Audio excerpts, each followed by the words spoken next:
ఉన్నారో లేదో? నాస్తికులు ఎవరైనా ఉన్నారా?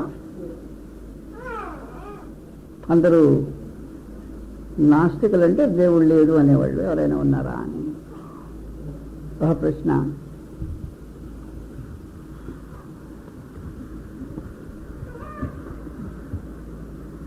అయితే అందరూ దేవుని యందు విశ్వాసం ఇచ్చేవాళ్ళు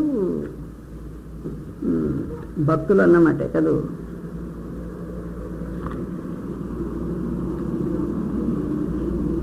కీర్తనలు 14వ అధ్యాయంలో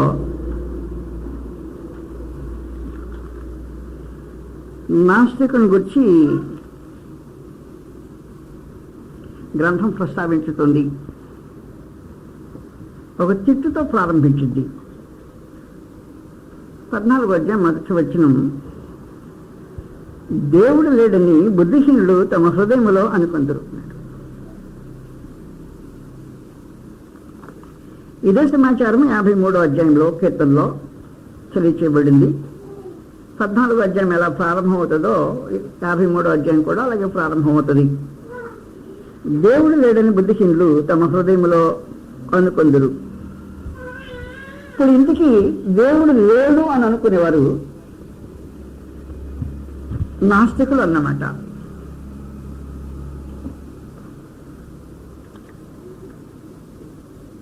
అయితే ఇక్కడ చేరవచ్చిన వారు ఎవరు దేవుడు లేడు అని అనుకోరు అని నాకు గ్యారెంటీ ఇచ్చారు.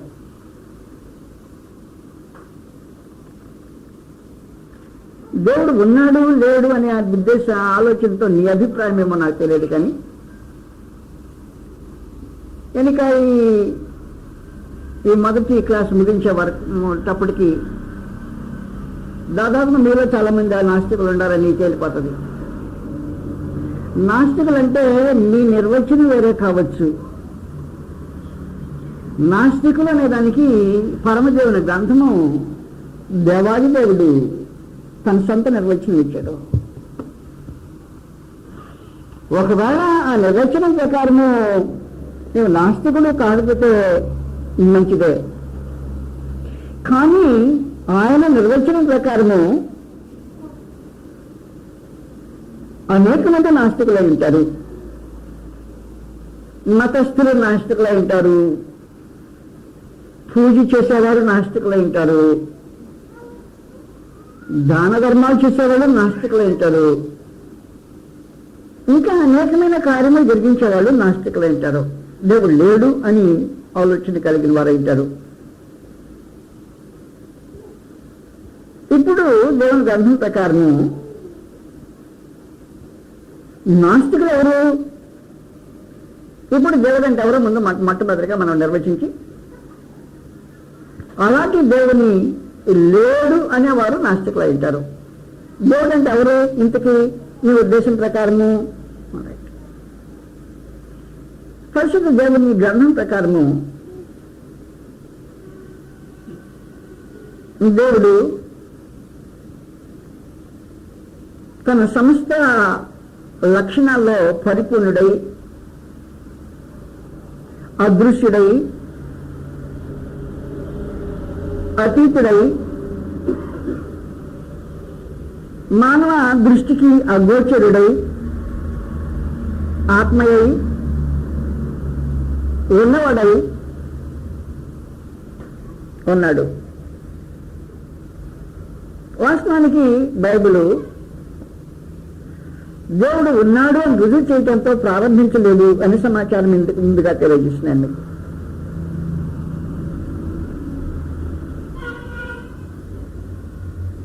గ్రంథం ప్రారంభమైనప్పుడు ఆదియందు దేవుడు అంటూ దేవుడు ఉన్నట్టుగా ఆయన ఆదియందు సృష్టి చేసిన వాడు ఉన్నట్టుగా గ్రంథం తెలియజేసింది.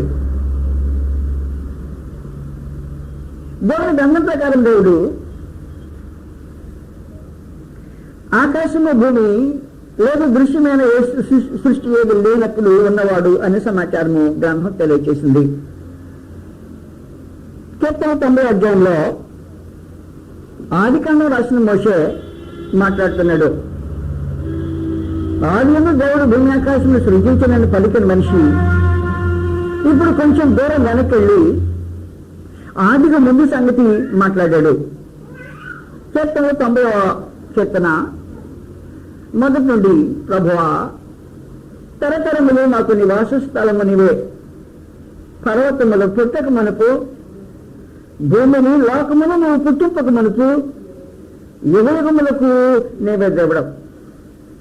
కాబట్టి దేవుడని ఆయన పర్వతములు పుట్టక మనపు, భూమిని లోకమును పుట్టింపక మనపు ఉన్నవాడు అని గ్రంథం తెలియచేస్తుంది. యుగయుగములకు దేవుడై ఉన్నవాడు అని తెలియజేస్తుంది. దేవుడంటే నీ ఉద్దేశమేమో నాకు తెలియలా. దేవుడే నీవు ఎవరినంటావు?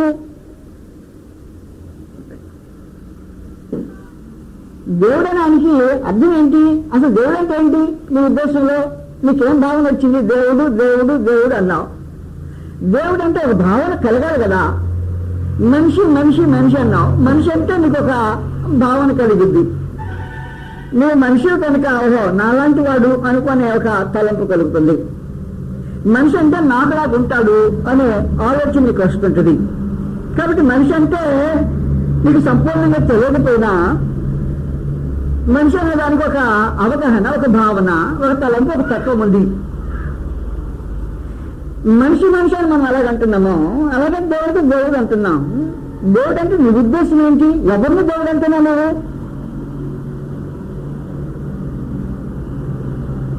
ఎవరన్నా దేవుడని? మీరే ప్రశ్న సమాధానం చెప్పరా? సమాధానం ఏంటి?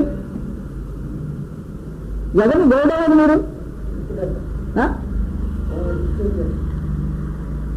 మనం సృష్టించిన దేవుడు కరెక్ట్. ఎందుకన్నారు ఆయన దేవుడని?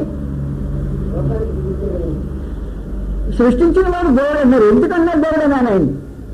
దేవుడు అంటే మీ ఉద్దేశం ఏమి వచ్చింది? అదే దేవుడు అంటే గ్రంథం యొక్క ఉద్దేశం చెప్తాను.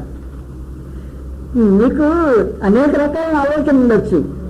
అది గ్రంథం ప్రకారం బయట కాకపోతే అసలు నీకు దేవుడి గురించి సరైన అవగాహన లేదు అని చెప్పాలి. వాస్తవానికి ఈ రోజున మనుషులు దేవుడు దేవుడు దేవుడు అంటున్నాడే. దేవుడి గురించి మాట్లాడుతున్నాడు. తను మాట్లాడేది ఎవరి గురించి? 2వ దశలోనికిలో నా మననుడు ఆలోచించి గ్రంథం చూడాల్సిన అవసరం ఉంది. లోకంలో వెర్రి కేకలేసే మనుషులు ఉన్నారు. వెర్రి భావాలు, వెర్రి ఆలోచనలు కలిగిన వారు మతస్థులై ఉన్నారు. నేను వెర్రితనం గురించి మాట్లాడడానికి ఇక్కడికి రాలా. వాస్తవమైన సంగతులలో జాగ్రత్తతో చూడాలి, పరిసరాలుగా తెలుసుకోవాలనే ఉద్దేశంతోనే ఇక్కడికి వచ్చాం.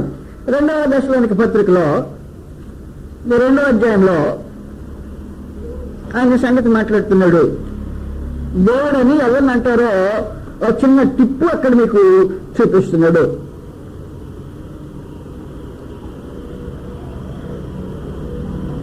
రెండవ అధ్యాయము 4వ వచనంలో ఏది దేవుడు అనబడునో, ఏది పూజించబడునో, అదేది ఏది దేవుడు అనబడునో, ఏది పూజించబడునో. పూజించబడినది దేవుడు అనబడుతుంది అని అర్థం. నువ్వు పూజించేది దేవుడు అనబడుతుంది. నువ్వు దేవుడు పూజిస్తావో దాన్ని దేవుడు అంటారు. అది దేవుడు అనడానికి అప్పుడు నిర్వచనం. ఏది దేవుడు అనబడునో, ఏది పూజించబడునో. సృష్టికర్త అనే భావన ఇక్కడ రాలా. ఆయన తేడా ఎక్కడికి? దేవుడు సృష్టికర్త అన్నమాట వాస్తవమే. కానీ సృష్టి లేనప్పుడు కూడా దేవుడు ఉన్నాడు కనుక నేను చెప్పే పాయింట్ మీకు అర్థమైంది. మీరు అనుకున్న సృష్టి లేనప్పుడు దేవుడు ఉన్నాడు. అప్పుడు సృష్టికర్త దేవుడు అంటే సృష్టి లేనప్పుడు దేవుడు కదా. మరి అప్పుడు మీ నిర్వచనం తప్పనే మాట కదా. అది నేను చెప్పేది. మీరు గ్రంథం ప్రకారం జాగ్రత్తగా ఆలోచించాల్సిన అవసరం ఉంది. వెర్రి ఆలోచనలన్నీ సత్యాలు కావు. మనకు దేవుడైన ఆలోచన ఉండొచ్చు. ముందుగా నేను చదివే రాసిన భాగం మీరు జ్ఞాపకుంటే, ప్రభువా తరతరముల నుండి మాకు నివాసిస్తారు మీరే, పర్వతములు పుట్టక మునుపు, భూమిని లోకమును నువ్వు పుట్టింపక మునుపు, యుగయుగములకు నువ్వే దేవుడు. కాబట్టి సృష్టికర్త కాక మునుపు దేవుడు ఉన్నాడు. సృష్టికర్తే దేవుడు కానవసరంలా. సృష్టికర్త కానివాడు దేవుడు ఉంటాడు. కారణం ఏమంటే యుగయుగములకు దేవుడు. ఈ యుగయుగంలో దేవుడు పూజింపబడుతున్నవాడు. ఈ పర్వతాలు పుట్టక మనకు, భూమిని లోకమును పుట్టించక మనకు పూజార్హుడైన వాడక ఆయన ఉన్నాడు. ఆయన దేవదత్తుల యొక్క పూజను అనుభవిస్తున్నాడు. సృష్టి లేనప్పుడు సమాచారం అది. యోగ గ్రంథంలో 38వ అధ్యాయానికి పరిచయం అయిందే. ఈ భూమిని సృజించినప్పుడు సంగతిని గురించి మాట్లాడుతున్నాడు. 4వ వచనం నుండి అర్థం లేకుండా అర్థమైనట్టు మాట్లాడుతున్నా, తెలియకుండా తెలిసినట్టు వాగుతున్న యోగుతో మహాదేవుడు ఈ మాటలు అన్నాడు. 4వ వచనము, నేను భూమికి పునాదులు వేసినప్పుడు నువ్వు ఎక్కడ ఉంటివి? నీకు వివేకము కలిగిన ఎడల చెప్పుము. నీకు తెలిసిన ఎడల దాని పరిమాణము నియమించిన వాడు ఎవడో చెప్పుము. దాని మీద నేను పరిమాణపు కొల వేసిన వాడు ఎవడో చెప్పుము. దాని స్తంభముల పునాదులు దేనితో కట్టబడినవో చెప్పుము. ఉదయ నక్షత్రములు ఏకంగా కూడి పాడినప్పుడు దేవదూతలందరూ ఆనందించి ధ్వనులు చేసినప్పుడు, ఎప్పుడున్నారు దేవదూతలు ఆనందించి ధ్వనులు చేయడానికి?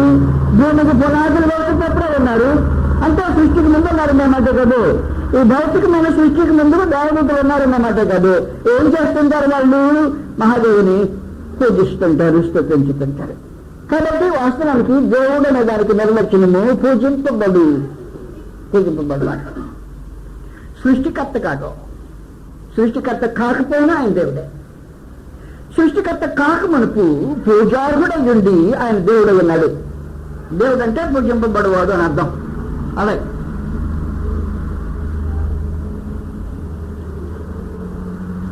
నీకు పూజింపబడేవాడు ఉన్నాడా అంటే నువ్వు పూజించే ఆయన ఉన్నాడా? ఎవరిని పూజించేది? నువ్వు ఎవరిని పూజించితే ఎవరు నీకు దేవుడు. నువ్వెవరికి ఇస్తావో ఆ మర్యాద నాకు తెలియలా. కొంతమంది రకరకాలైన మనుషులు ఉన్నారు. పూజను వేరే వారికి సమర్పించే నాస్తికులు ఉన్నారు. మనం ఏడు గ్రంథంలో ఉన్నా. ఈ సందర్భంలో ప్రత్యేకించి 12వ అధ్యాయానికి వస్తున్నాను. 12వ అధ్యాయంలో ఈ నాస్తికుల వెరైటీకి, నాస్తికుడంటే పూజింపబడే యుగములో కూడా దేవుడైనా సృష్టి చేయకముందుకు ఉన్నవాడు దేవుడు. ఆయన కాకుండా వేరే దేవుడు ఉంటే వాడు నాస్తికుడు అన్నమాట. దేవుడు ఒక్కడే. ఆయన కాకుండా వేరే ఉంటే నాస్తికుడే. ఆ నాస్తికుల గురించి ఇప్పుడు ప్రత్యేకించి మరొక కోణంలో ఆయన మాట్లాడుతున్నాడు. 6వ వచనం నుండి సంగతులు రాబడున్నాయి. దోపిడి దాంట్లో కాపురములు వర్ధులను. దేవునికి కోపము పుట్టించేవారు నిర్భయముగా ఉందరు. వారు తమ బాహుబలమే దేవుడు అనుకుంటారు. ఓహో, దేవునికి కోపం పుట్టించే వారికి దేవుడు ఉన్నాడు. పూజింపబడు యుగములంటే దేవునికి కోపం పుట్టించే మనుషులకు వేరే దేవుడు ఉన్నాడు. ఆ వేరే దేవుడు ఉన్నవాడు నిజంగా దేవుడు అన్నవాడే. కారణం ఏమి? బాహుబలం నిజంగా దేవుడా? ఖచ్చితంగా కాదు. కానీ వారు తన బాహుబలమే దేవుడు అనుకుందరు. దేవుడు పూజిస్తారు. వాళ్ళు దేవుడు పూజిస్తారు, బాహుబలాన్ని పూజిస్తుంటారు. తనకు ప్రాముఖ్యమైంది తన బాహుబలం.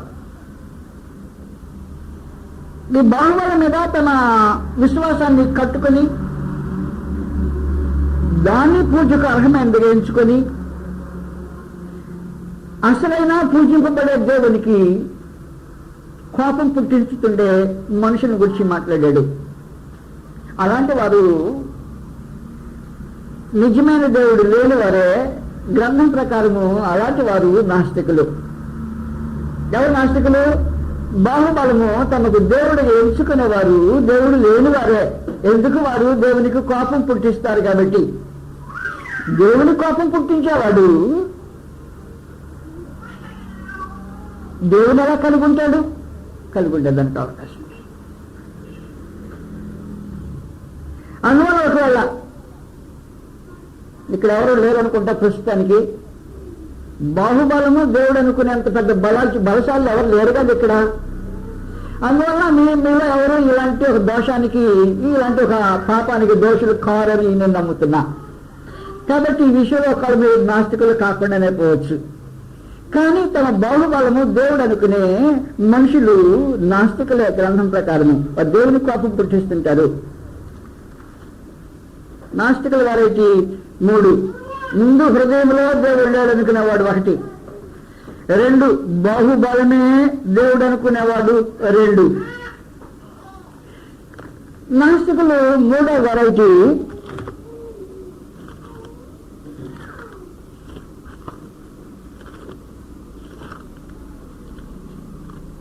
ఫిలిప్పీయులకు రాసిన పత్రికలో 3వ అధ్యాయం, ఫిలిప్పీయులకు 3వ అధ్యాయంలో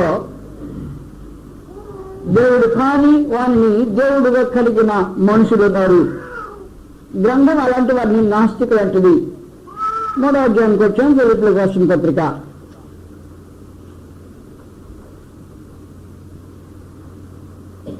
19వ వచనంలో నాశనమే వారి అంతము, వారి కడుపే వారికి దేవుడు. దేవుని వీడు పూజ చేసేది ఎప్పుడు ఆలోచన చేసినా కడుపు గురించే. కడుపు అంటే తిండేనా? ఖచ్చితంగా కాదు. కింద మాట మాట్లాడాడు. భూసంబంధమైన వాటి అందు మనసు పెట్టేవాడు నాస్తికుడే దేవుని గ్రంథం ప్రకారం. నీదా దేవుని పూజించేది? నీ కడుపును పూజ చేస్తావు, దానికోసం కొరకని భూసంబంధమైన వాటి మీద మనసు పెడతావు. మహోన్నతులకు దేవుడు అన్నాడు, ఇలాంటి వారు నాస్తికులు అన్నాడు. మళ్ళీ ఎవరైనా ఈ వెరైటీకి చెందిన వాళ్ళు ఉన్నారా? ఏమో వదిలిపెట్టేసి నాకు తెలియదు సమాచారం. కానీ భూసంబంధమైన వాటి అందే మనసు పెట్టేవాడు కడుపును తనకు దేవుడిగా చేసుకుంటే 2 దేవుళ్ళ.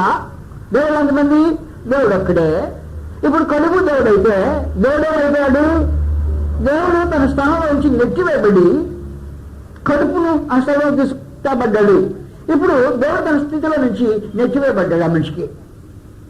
ఎప్పుడైతే దేవుడు తన స్థితిలో నుంచి ఉండవలసిన దేవునికి నిజమైన స్థానము, ఉండవలసిన స్థానంలో ఉండకుండా నెట్టివేయబడ్డాడో, నెట్టివేయబడిన తర్వాత స్థలంలో మరొకడు వచ్చాడు. ఎవరు వచ్చారు? కడుపు వచ్చాడు. కడుపు అంటే ఏమన్నాడు? ఇప్పుడు భూసంబంధమైన వాటి అందే మనసు నుంచి ఎదురు అన్నాడు. భూసంబంధమైన వాటి అందు మనసు నుంచి ప్రతివాడు నాస్తికుడే గ్రంథం ప్రకారం. కేవలము గద్దెక్కి దేవుడు లేడు అంటాను నేను అనేవాడే దేవుడు లేడు అనేవాడు కాదు.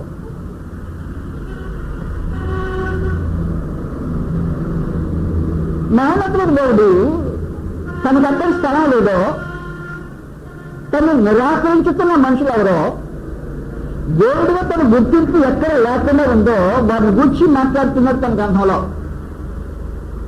వారు నాస్తికులు అంటే భూసంబంధమైన వాటి చెందే మనసు ఇచ్చుతున్నారు అన్నాడు. దేవుడు వారు మూర్ఖ స్వభావం కలవారు, మూర్ఖులు దేవుడు లేని వారు. వారికి వేరే దేవుడు ఉంటాడు అంటే వాస్తవానికి ఏం చెప్తున్నదంటే, మహోన్నతుడు దేవుని స్థలంలో ఆయన కాకుండా నువ్వు ఎవరిని పెట్టినా నువ్వు దేవుడు లేనివాడు అన్నాడు. ఆయనకు ఉండవలసిన ప్రత్యేకమైన స్థలమే ఉంటుంది. ఆ స్థలము ఆయనకు ఇవ్వబడాల్సింది మానవ జీవితంలో. అలాగే ఇవ్వబడకపోతే ఆ నీ విషయంలో దేవుడు లేనివాడువై ఉంటావు అని ఆయన తెలియజేస్తున్నాడు. మొదటి సమయ గ్రంథంలో ఒక వెరైటీ విగ్రహారాధకులు దేవుడు లేని వారే. మొదటి సమయ గ్రంథం 15వ అధ్యాయంలో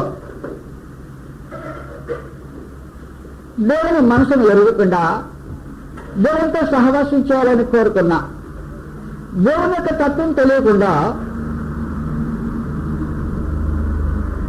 మనుషుడు ఏమి ఆలోచన చేసినా దేవుడు అతను మాత్రము నాస్తికునిగా ఆలోచన చేస్తుంటాడు. 23వ వచనంలో తిరుగుబడి చేయుట సోలు చెప్పుటను పాపంతో సమానము, మూర్ఖతను అగుపరుచుట మాయా విగ్రహములను గృహదేవతను పూజించుటతో సమానం. కాబట్టి ఇప్పుడు మూర్ఖతను కనపరిచాడు అనుకో, అంతేకంటే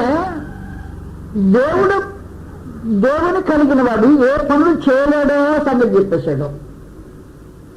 దేవుని కలిగిన వాడు మూర్ఖతను కనపరచలేడు. మూర్ఖతను కనపరిచేవాడు మాయా విగ్రహమును గృహదేవతను పూజించినవాడు అన్నాడు. మాయా విగ్రహమును గృహదేవతను పూజించుతుంటే ఏది పూజించబడాలి? పూజించబడాల్సిందే. దేవుడు పూజించాలా? ఏది పూజించబడినా అది దేవుడు అనబడుతుంది. ఇప్పుడు పూజించబడుతుంది అది గృహదేవత, మాయా విగ్రహము పూజించబడుతుంది. దేవుడు అనే వాళ్ళే కదా. ఖచ్చితంగా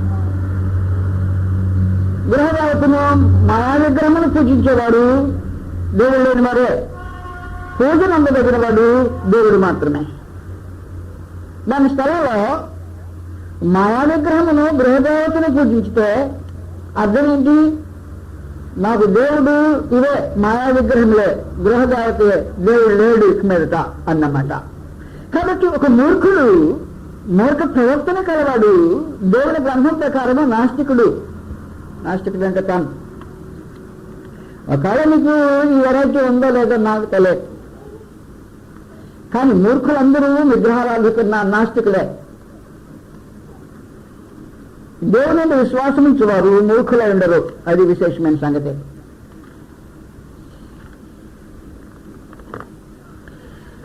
దేవుని విశ్వాసం ఇచ్చేవారు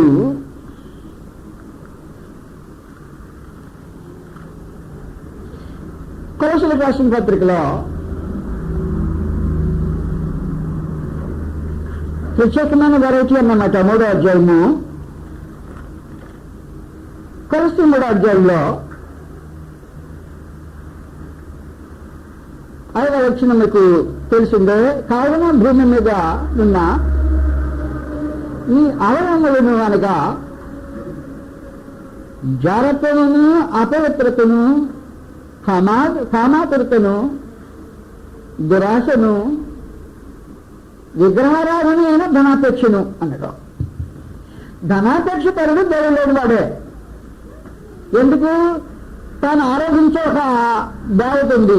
ఏది తాను ఆరాధించే దేవత? ధనము. ధనాన్ని ఆరాధించేవాడు నాస్తికుడు అన్నమాట. దేవుని విశ్వాసమించేవాడు ధనాపేక్ష పరుడై ధనమును ఆరాధించేవాడై విడు. అది విగ్రహారాధన అన్నాడు. తన విగ్రహము తన ధనమే ప్రత్యేకించి, ఒకని విగ్రహము తన బాహుబలము, మరొక విగ్రహము తన కడుపు, మరొకని విగ్రహము తన మూర్ఖత, మరొకని విగ్రహము తన ధనము. అలా అంటే వాస్తవానికి దేవుని స్థానాన్ని తీసుకునే ప్రతిదీ దేవుడిగా పూజించబడుతుంటుంది. దేవుడంటే ఏది పూజించబడునో అని అర్థం.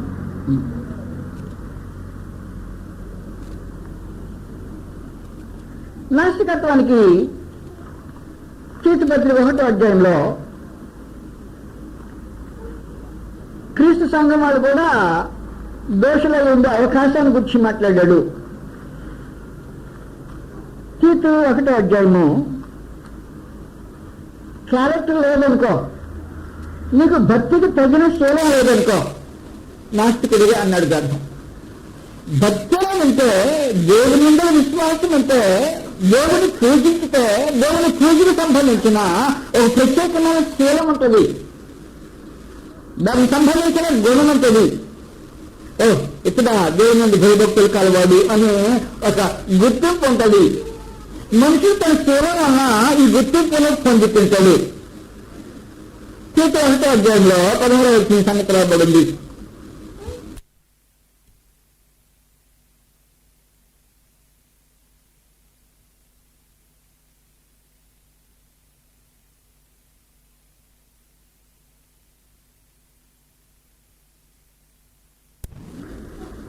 దేవుని ఎరుగుదుమని వారు చెప్పుకొందురు కానీ అక్కడ వచ్చిన కంట. దేవుని ఎరుగుదమని చెప్పేవాళ్ళే వీళ్ళు. దేవుని ఎరుగుదమని వారు చెప్పుకొందురు కానీ అసహ్యులను అవిధేయులను ప్రతి సత్కార్యమ విషయము భ్రష్టులనై తమ క్రియల వలన ఆయనను ఎరుగను అన్నట్టున్నారు. దేవుని ఎరుగని వారు ఎవరు? వాళ్ళే కదా నాస్తికులు. ఏంటి వీళ్ళు విశేషమైన సంగతి చెప్పేసారు. మొత్తానికి దేవుని ఎరుగుదము అని చెప్తే వాళ్ళే, మాకు దేవుడు అంటే ఎవరో తెలుసును అనేవాళ్లే. దేవుని ఎరుగుదము అని చెప్పుకుందరు కానీ చెప్పుకోవటము నోటి మాటలో జీవిత విధానము దానికి విరోధంగా పలుకుతోంది. దేవుని భక్తి నోటి మాటకు జీవిత విధానానికి ప్రత్యేకమైన సంబంధం ఉండాల్సిన అవసరం ఉంది. అపోస్తల కార్యములు 10వ అధ్యాయంలో ఒక చిన్న డెమాన్స్ట్రేషన్ అంటే ఉదాహరణ కనిపిస్తుంటది. అక్కడ కొర్నేలి అనే భక్తిపరుడు దేవుని యందు విశ్వాసి ఒక అతని గురించి మాట్లాడబడింది. మొదటి నుంచి మీకు తెలిసిందే, ఇటలీ పటాలమనబడిన పటాలంలో శతాధిపతి అయిన కొర్నేలి అనే భక్తిపరుడకుడు కైసరులో ఉండను. అతను తన ఇంటి వారందరితో కూడా దేవుని యందు భయభక్తులు గలవాడయింది. ప్రజలకు వగైరా సంగతులు అన్నమాట. అతడు దేవుని యందు భయభక్తులు కలిగిన వాడు. దేవుని యందు భయభక్తులు కలిగిన వాడంటే నోటితో చెప్పుకుండే సమాచారం కాదది. దయచేసి మీరు 22వ వచనము అలాగే 21వ వచనం దగ్గరకు వస్తున్నాం. అదే అధ్యాయంలో 21వ వచనం. పేతురు ఆ మనుషుల వద్దకు దిగి వచ్చి, ఇదిగో మీరు వెదకువాడును నేనే, మీరు వచ్చిన కారణమేమి నేనే అని అడిగాను. మీకు సందర్భం కోసమే కొన్ని సంగతులు చెప్పాల్సిన అవసరం ఉంది. ఈ కొర్నేలి అనే భక్తి పరుడు దేవుని మీద భక్తి కలిగి ఇంకందరి వద్ద భక్తి కలిగి తన ప్రార్థనలు ధర్మ కార్యాలు చేస్తూ వగైరా సంగతులు జరుగుతుంటే మహోన్నతుల దేవుడు తన ముందు ఆనందించి తన రక్షణ ఏర్పాటును బయలుపరచడానికి గాను పేతురును పంపించడానికి ఆలోచన చేస్తున్నాడు. పేతురు వాస్తవానికి అనుజనుల సైతమే సువార్త ద్వారా తెరవటానికి తాళాలు పొందినవాడు. కాబట్టి యూదుల మధ్యలో సువార్త అలాగే ప్రకటించాడో ప్రారంభించాడో ఆ నిజంలో కూడా సువార్త ప్రారంభించాల్సిన కార్యక్రమం పేతురు చేతికి అప్పగించబడింది. కానీ అతను బాధ్యత రహితుడు అర్ధరహితంగా తన చేతిలో ఉండే తాళాల సైతము వాడని వాడై అనుజనులకు రక్షణ భావన ఇంకా సరిగ్గా అర్థం చేసుకోలేని వాడు మగ్గిపోతున్నాడు. మహాదేవుడు తన ఆలోచన మార్చుకోడు. పేతురుకి ఇచ్చాడు తీనని, ఇది తాళి ఇంకొకటి ఇస్తాను అని ఇవ్వాల. అతని ద్వారానే తలుపులు తెరిపించాలని ఆలోచన కలిగినాడు. అయితే తయారవుతున్నాం అందువల్ల ప్రత్యేకించి కొద్ది ఇంటికి ఎలాగైతే వర్తమానము ధర వచ్చిందో అలాగే ఒక వర్తమానము పేతురు కూడా ఇచ్చి తన ఇంటి దగ్గర నుంచి మనుషుల దగ్గర కోసం వస్తున్నారనే సమాచారం వినిపించాడు. అతనికి ఒక దర్శనం ఇచ్చాడు.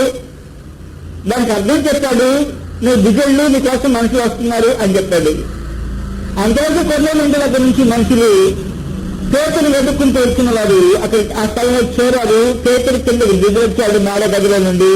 ఇక్కడికి వచ్చారు. ఇద్దరు కలుసుకున్నప్పుడు కొన్నేళ్ళ దగ్గర నుంచి పంపబడిన ఆ ఇద్దరు మనుషులు పేతురుతో మాట్లాడటం ప్రారంభించారు. పేతురు ఎందుకు వచ్చారు? నువ్వు నన్నా వెతుకుతుంది, ఎందుకు వెతుకుతున్నాను నేనే కాదు అని దిగి వచ్చిన తర్వాత వారు మాట్లాడుతున్న కొన్నేళ్ళ గురించి మాట్లాడుతున్న సమాచారం జాగ్రత్తగా వినాల్సిన అవసరం ఉంది. 22వ వచనంకి వచ్చే ఇప్పుడు అందుకు వారు నీతిమంతుడును దేవునికి భయపడేవాడును యూదులందరి వలన మంచి పేరు పొందినవాడునైనా శతాధిపతి కొర్నేలి ఒక మనుషుడు దేవుని ఎరుగుదమని చెప్పుకుంటే దేవుని ఎరిగినట్టుగా మనుషుల కార్యములు కనిపిస్తాయి అని అర్థం. కాబట్టి మనం దేవుని ఎరుగుదుము అని చెప్పుకుందరు కానీ అప్పుడు వారి విశేషం గురించి మాట్లాడాడు. చెప్పుకుంటూ మాత్రమే అసహ్యులను, అవిధేయులను, ప్రతి సత్కార్యమైన విషయంలో భ్రష్టులను తమ క్రియల వలన దేవుని ఎరుగుము. నోరంటుంది దేవుని ఎరిగాను అంటుంది, క్రియలంటుంది దేవుని ఎరుగుము అంటుంది. కాబట్టి నాస్తికుడు ఎవరు అంటే దేవుడు ఉన్నాడని చెప్పుకునేవాడు కాదు అంది గ్రంథం. దేవుడు అని చెప్పుకోవడానికి ఉన్నాడని చెప్పుకోవడానికి లోకంలో చాలా లోకం ఉంది. మనకంటే ఎక్కువగా దేవుడు ఉన్నాడని చెప్పుకునే మత ప్రపంచం ఉంది. అయితే వాస్తవానికి వారు నాస్తికులే.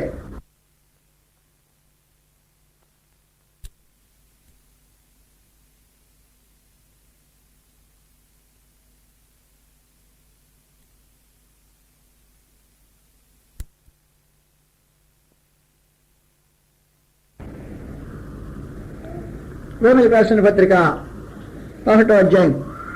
నాస్తికులు ఎవరు? నీవు నాస్తికుడువా? అది ఇప్పుడు మన ప్రశ్న. రోమీయులకు 1వ అధ్యాయంలో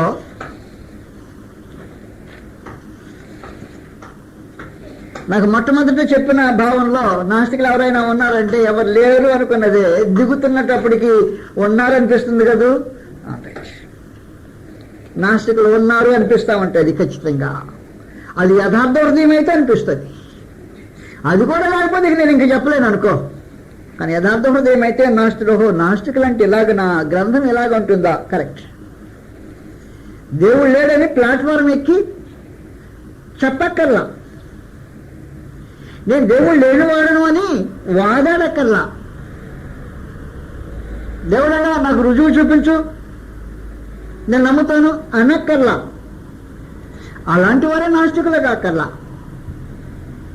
నాస్తికులు అంటే నేను చెప్పిన ఈ వెరైటీలో ఎవడైనా నాస్తికుడే. రోమీయులకు 1వ అధ్యాయం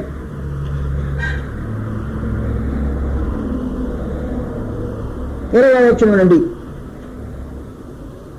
ఆయన అదృశ్య లక్షణములు అనగా ఆయన నిత్యశక్తి దేవత్వమును జగదుత్పత్తి మొదలుకొని సృజింపబడిన వస్తువులను ఆలోచించుట వలన తేటబడుచున్నది గనుక వారు నిరుత్తరులైనారు. మరియు వారు దేవుని నెరిగియు ఆయనను దేవునిగా మహిమపరచలేదు. అది నాస్తికులు అని చెప్పేశాడు. నేను దేవుడు ఇంటికి లాభమే ఉంది, దేవుడు అన్నాడు నన్ను లాభమే ఉంది మహిమపరచకుండా అన్నాడు.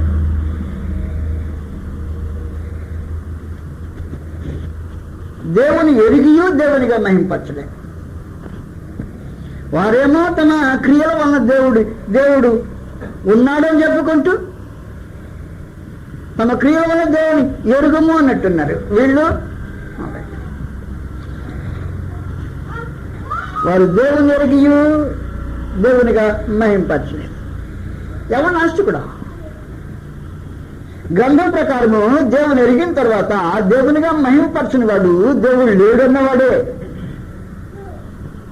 దేవుడు ఉన్నాడనే భావన కలిగితే ఆయన మహిమపరచడం అనేది ఇట్స్ అన్ ఆబ్లిగేషన్.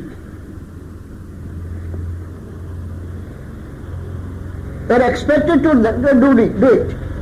అలా చేయటము నువ్వు ఎదురు చూడబడ్డావు. You're suppose to do it అన్నమాట. ఏం చేయాలి నువ్వు? దేవుడు అని ఎరిగితే దేవునిగా మహిమపరచటము అనేది దేవుని ఎరగటం అనే దానికి అర్థం. ఆఖరికి లీస్ట్ ఏం కోరాడంటే కనీసము కృతజ్ఞతాస్థుతులైనా చెల్లించాల.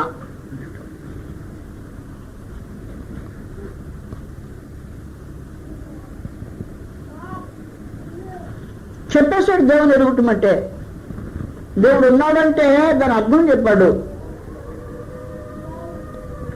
నన్ను దేవుడు ఉన్నాడంటే మరి నాకు ఏది రావాల్సిందేది అని అడుగుతాడు.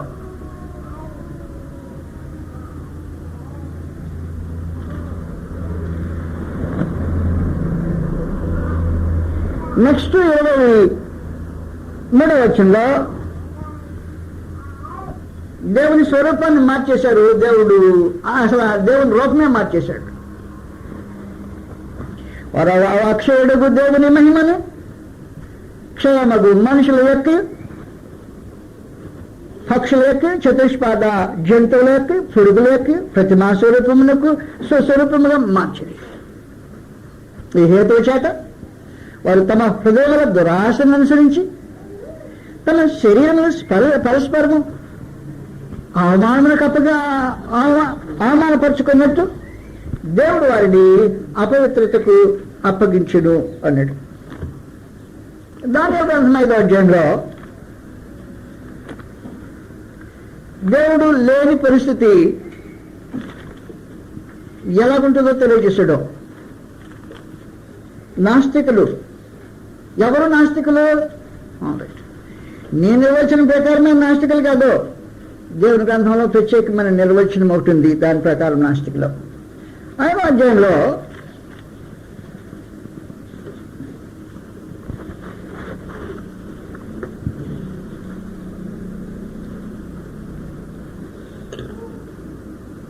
ఇరవై 23 కలిసి ఉన్నాయి కాబట్టి చదివేస్తాను. 22, 23 బెల్షచ్చరు అతని కుమారుడైన మీరు ఈ సంగతి అంతా ఎరిగి ఉండి నీ మనసును అణుచు కనుక పరలోకమందున్న ప్రభు మీద నిన్ను నీవే హెచ్చించుకుంటువి. ఏమన్నాడు? పరలోకమందున్న ప్రభు ఒక ఆయన ఉన్నాడు. ఆయన మీద మనసును ఎవరు నాస్తికుడు అంటాను? గ్రంథం అంది నీ మనసును అణుచుకోకపోతే నీవే నాస్తికుడు. మనసు యొక్క సహజమైన స్వభావమే రేగుతుండే బుద్ధి దాన్ని. అది మంచి బుద్ధి కాదు. ఈ లోకమే మనసుని రెచ్చగొడుతుంటది, జీవపడంబానికి రేపుతుంటది. జీవడంబానికి రేపే ఈ మనసు అన్న రేపుతున్న మనసు ఏం చేస్తుందంటే దేవుడు లేడు అని ప్రవర్తిస్తూ ఉంటుంది. అందుకు చెప్పాడు సమాచారం. బెల్షచ్చరు నువ్వు అతని కుమారుడు ఉండి అతని కుమారుడు నీవు ఈ సంగతి అంతయు ఎరిగి ఉండి నీ మనసును అణుచు కనుక పరలోకమందున ప్రభువు మీద నిన్ను నీవే హెచ్చించుకుంటువి. నాస్తికుడు మనసును అణుచుకోలేని వాడు పరలోకమందున ప్రభువు మీద తను తానే హెచ్చించుకునేవాడు నాస్తికుడు.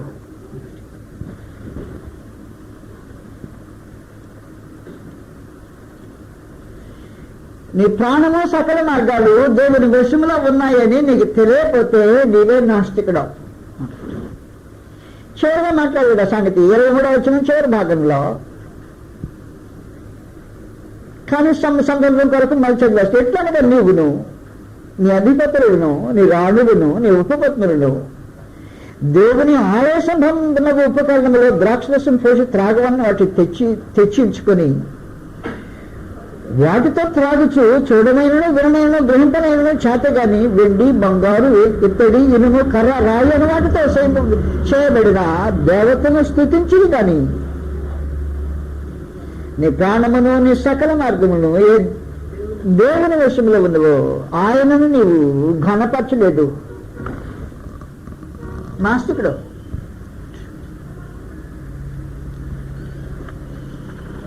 ఎవరు నాస్తికులు? పబ్లిక్ ప్లాట్ఫామ్ ఎక్కి దేవుడు అని మాట్లాడాలనా? దేవుడుంటే నాకు చూపించమను అని వాదాడాలనా? నాస్తికులను బోర్డు పెట్టుకొని తిరగాలనా? ఖచ్చితంగా కాదు.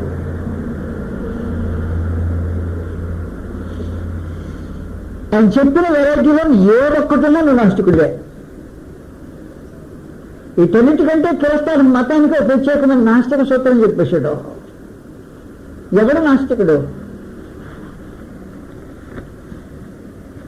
2వ యోహాను పత్రికలో నాస్తికుడు.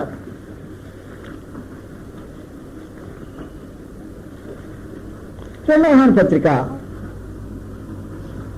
అధ్యాయంలో ఒకటే మొత్తం అది పత్రిక అంతా. 9వ వచనంలో నాస్తికత్వానికి నిర్వచనం చెప్తున్నాడు. క్రీస్తు బోధ యందు నిలిచుండక దానిని విడిచి ముందునకు సాగు ప్రతివాడును. ఎంతమంది ప్రతివాడంటే క్రిస్తాన్ పేరు కదనా? ఖచ్చితంగా క్రీస్తు బోధ యందు నిలిచుండక దాన్ని విడిచి ముందునకు సాగు ప్రతివాడును, regardless of who that is, అడగడని సరే. నువ్వు క్రీస్తు బోధ నిలుచున్నవా? క్రీస్తు బోధ నిలుచుండక దాన్ని విడిచి ముందునకు సాగు ప్రతివాడును దేవుని అంగీకరింపనివాడు. ఆ సంగతి చెప్పక నాకొద్దు, దేవుడు అంటే నాకు వద్దంటే అంత నిశ్చయంగా మాట్లాడుతుంది ఎవరంటేను క్రీస్తు బోధలో నిలిచిండని వాడే అన్నాడు. ఎవరెవరి గురించి చెప్తాడంటే ప్రతి వాడిని గురించి మాట్లాడా అన్నాడు. క్రీస్తు బోధ నిలిచిండక దానిని విడిచి ముందునకు సాగు. ఎంతమందికి వెళ్ళావో? ఎందరూ వెళ్ళావు? ఒకవేళ భక్తిలో కొనసాగి అందరూ వెళ్ళావు, నాకు తెలియదు. మొత్తానికి ముందునకు సాగు ప్రతివాడును. దాంట్లో ఎవరైనా ఎక్సెప్షన్ ఉన్నారా? అలా దాన్ని మినహాయింపు ఎవరైనా ఉన్నారా అంటాను. ఎవడే క్రీస్తు బోధ నిలిచిండని ప్రతివాడు అన్నమాట. నాకు వెనకదాకా ముందుకు వెళ్తే ఐదుతో వచ్చిన గడగా ముందు దాంట్లో పిలిచెప్తానులే. క్రీస్తు బోధ నిలిచిండగా దాన్ని విడిచి ముందునకు సాగు ప్రతివాడును. దాదాపుగా మనలో ఎక్కువ మంది ఎక్కడ పడకపోయినా ఇక్కడ పడిపోతుంటాం. ఆ బోధ నిలిచిన్నావా?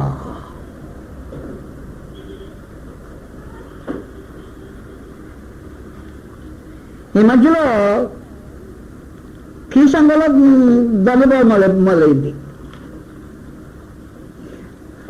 ఈ మధ్య ఒక కొత్త సిద్ధాంతం వచ్చి తెచ్చాడు ఒక మనిషి.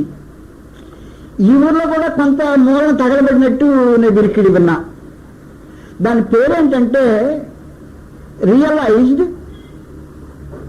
ఎస్కటాలజీ. Realized eschatology. ఎస్కటాలజీ అంటే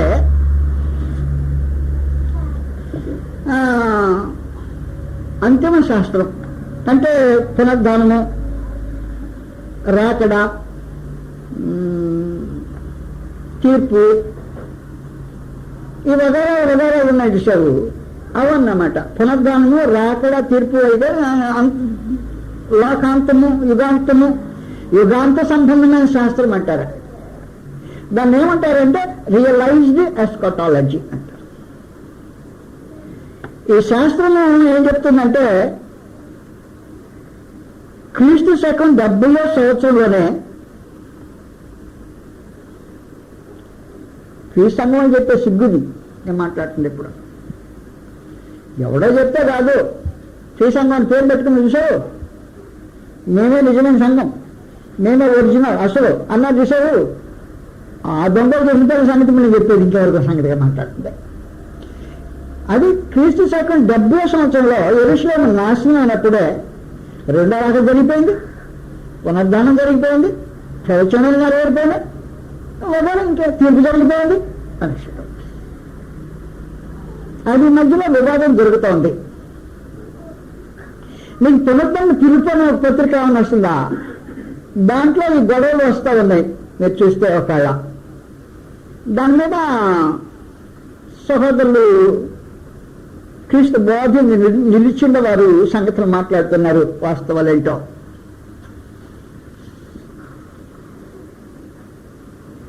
క్రీస్తు బోధ నిలిచిండక దాన్ని విడిచి ముందులకు సాగు ప్రతివాడు అంటే క్రీస్తు సంఘంలో అని కూడా అర్థం. దానికి నేను చెప్పేది వేరే అర్థం కాదు.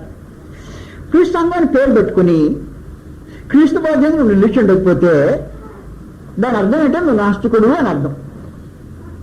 సంఘం పేరెట్టుకుని దాని కింద కూర్చుంటే ఒక మనుషుడు నీతి మీద భక్తుడు కాలేడు. చెప్పేసి సమాచారం అక్కడ క్రీస్తు బోధ యందు నిలిచిండక దాన్ని విడిచి ముందునకు సాగు ప్రతి వాడును అండర్లైన్. ఎవరంటాను? దేవుని అంగీకరింపనివాడు. ఎవరు దేవుని అంగీకరింపనివాడు? ఎవరాళ్ళు? నాస్తికులేనా? ఎవరు మన నాస్తికులు అంటే వాళ్ళేనా? పోనీ ఆ సంగతి తీసుకోబడే క్రీస్తు బాధి అందరూ నిలిచిండక ముందు నాకు సాగు ప్రతి వాడు నేను దాంట్లో చాలని వాళ్ళు ఎవరున్నారు ఇక్కడ? వాళ్ళే. ఒకవేళ క్రీస్తు బాధ నిలిచిండకపోతే నాస్తికులు ఆటోమేటిక్గా కూర్చున్న వాళ్ళు అయ్యి ఉంటారన్నమాట కదూ.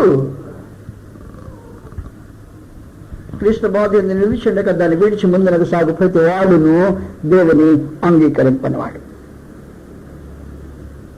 దాంతో పాటు చిన్న బిట్టు కొట్టాడు అక్కడ. ఆ బిట్లో మతజాతల సంబంధమైన విశ్వాసాన్ని వ్యతిరేకించడం. ఈ బాధను విడిచిండు వాడు తండ్రిని కుమారుని అంగీకరించేవాడు. తండ్రి కుమారుని అంగీకరించేవాడా? తండ్రి కుమారుని అంగీకరించేవాడా? కాదు కాదు. మరి ఇప్పుడు మతవాకంతో ఏమని అంగీకరిస్తాడు? తండ్రి కుమారుని అంగీకరించేవాడు ఎవరన్నమాట ఇప్పుడు? నాస్తికుడే కదా. అయ్యయ్యా తండ్రి పెట్టేవాళ్ళు ఎంత అనుకోవడం అంతని బైబిల్ చదవాలి. 2వ యోహాను పత్రిక మొదటి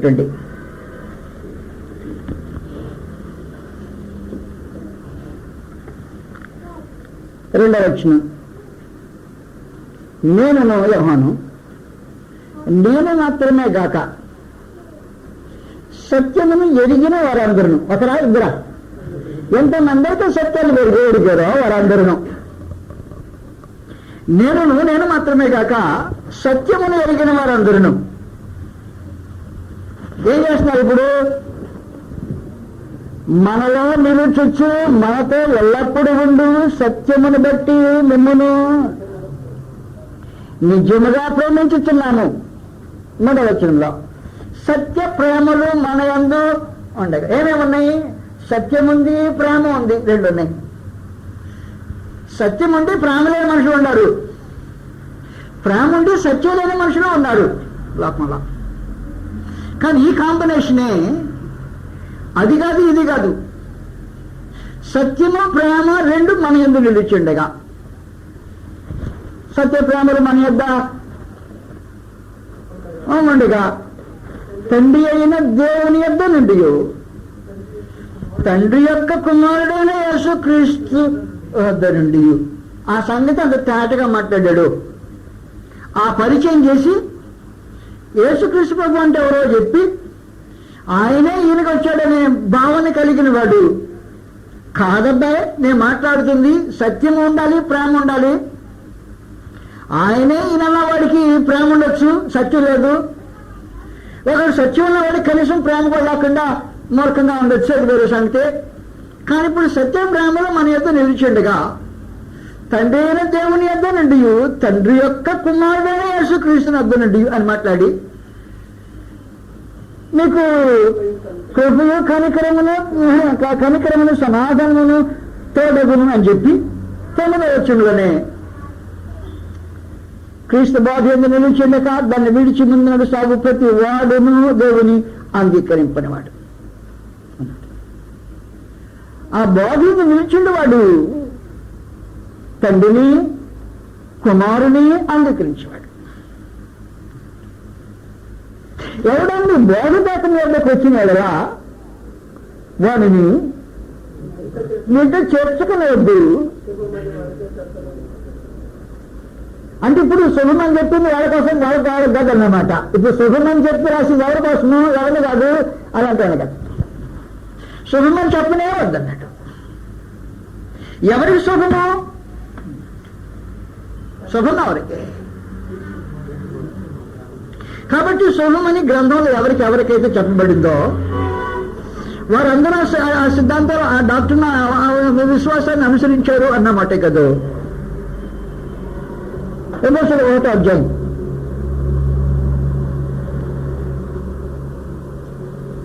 మొదటి వచనం. దేవుని చిత్తం వలన యేసుక్రీస్తు దాసుడైన పౌలు ఎఫెసులో ఉన్న పరిశుద్ధులను క్రీస్తు యేసు నుండి విశ్వాసులైన వారికి శుభమని చెప్పి రాయినది. ఎవరికి శుభమని చెప్పి రాయినది? ఓహో, పరిశుద్ధులకు క్రీస్తు యేసు నందు విశ్వాసులైన వారికి శుభమని చెప్పి రాయినది. అప్పుడు తండ్రి దేవుని యందు క్రీస్తు యేసు నందు విశ్వాసులైన వారికి శుభమని చెప్పి రాయినది. యోహాను ఏమంటున్నాడు?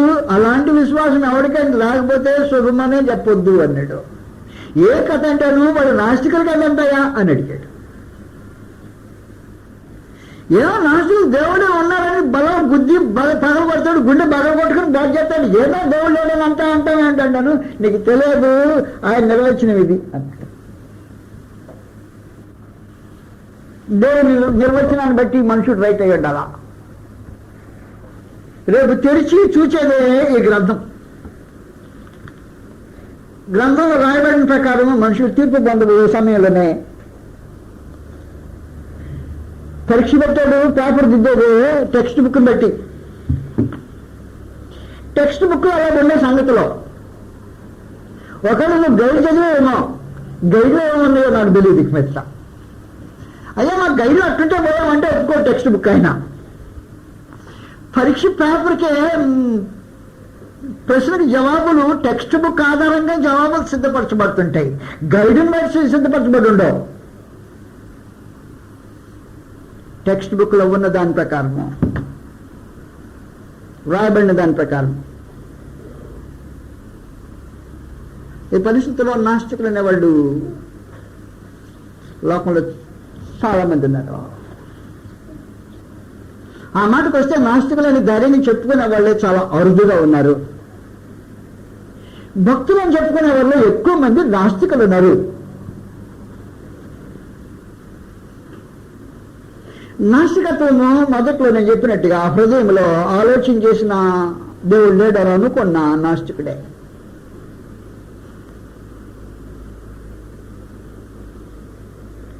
తన బాహుబలమే దేవుడు అనుకున్న నాస్తికుడే. కడుపు దేవుడు అనుకున్న నాస్తికుడే. ధనాపేక్షపరుడైన నాస్తికుడే, విగ్రహారాధన చేసేవాడు. క్యారెక్టర్ లేదు, దేవుడు ఉన్నాడని చెప్పుకొని తమ క్రియల వల్ల లేనట్టు ప్రవర్తించే దేవునికి సంబంధించిన గుణశీలం గణాలు లేని మనుషుడు నాస్తికుడే. మూర్ఖతను కనపరిచేవాడు నాస్తికుడే. దేవుడున్నాడని ఎరిగి ఆయనకు కృతజ్ఞతస్తులు చెల్లించిన వాడు నాస్తికుడే.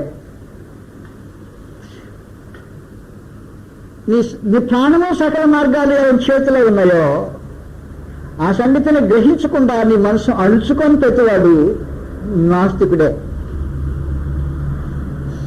ఆఖరికి క్రీస్తు బాధ్యత నిలిచేదక దాన్ని విడిచి ముందునకు సాగు ప్రతివాడును నాస్తికుడే. నువ్వు నాస్తికుడు కాకుండా ఉండాలని దేవుని యొక్క ఉద్దేశం. అప్పుడు నాస్తికుడు కాకుండా ఉండాలంటే మనుషులు ఏం చేయాల్సిన అవసరం ఉంటుందో ఆ సంగతిని మనం మెల్లగా ఆలోచించబోతాం. నాస్తికులు అనే దానికి మనుషులు ఇచ్చే భావన అంటే నిర్వచనం వేరే, పరమదేవుడు తన మనసులో ఉండి నాస్తికత్వానికి ఇచ్చే భావన వేరే. మనలో ఎవరు కూడా దేవుని గ్రంథం ప్రకారము నాస్తికులం కాకుండా ఉండటానికి ప్రయాసపడవలసిన చాలా ప్రాముఖ్యమైన అవసరం ఉంది. ఒకవేళ నాస్తికత్వం అనేది ఇలాంటిది అని దేవుడు ఇలాగనుకుంటాడని నీకు తెలియకపోతే అది వేరే సంగతే. నీ నిర్వచనము ఆయన ఆలోచన వేరే, దేవుని నిర్వచనము ఆయన ఆలోచనలు వేరే. నీకు ఆయన గిట్టుబాటు కాలేదనుకో, దాంతో ఇబ్బంది ఏమి లేదు. నీ దయ వాస్తవానికి దేవుడు ఎవరిని బలవంతం చేసేవాడు కాదు. దేవుని యొక్క ప్రత్యేకమైన శీలం మానవ స్వాతంత్ర్యం గురించి మళ్ళా తిరిగి మనం వచ్చినప్పుడు కొద్దిసేపు ఆలోచన చేయబోతాం. బ్రేక్ తీసుకుందామా?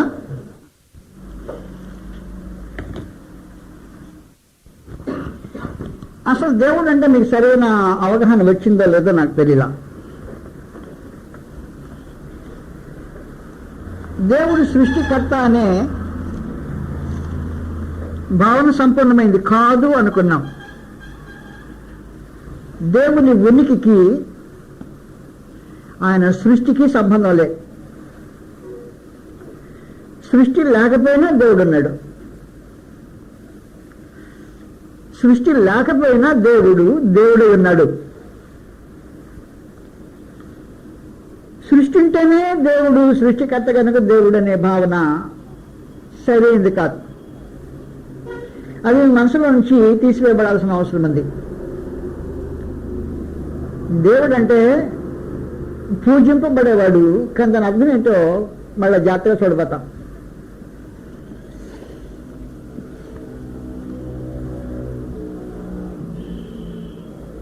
ప్రకటన గ్రంథము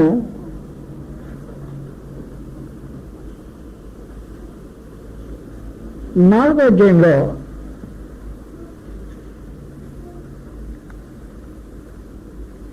దేవుని సింహాసనం ఎదుట జరిగే ఒక సంఘటన గురించి ఇక్కడ తెలియజేస్తున్నాడు. ఇది పరలోక సంబంధమైన దర్శన భాగం. ప్రకటన 4వ అధ్యాయం.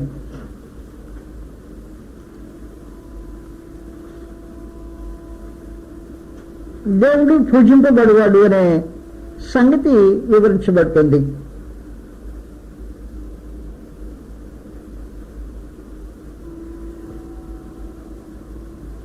8వ వచనం నుండి, ఈ 4 జీవులలో ప్రతి జీవికి 6 రెక్కలుడను, అవి చుట్టూను రెక్కల లోపట్టును కన్నులతో నిండి ఉన్నవి.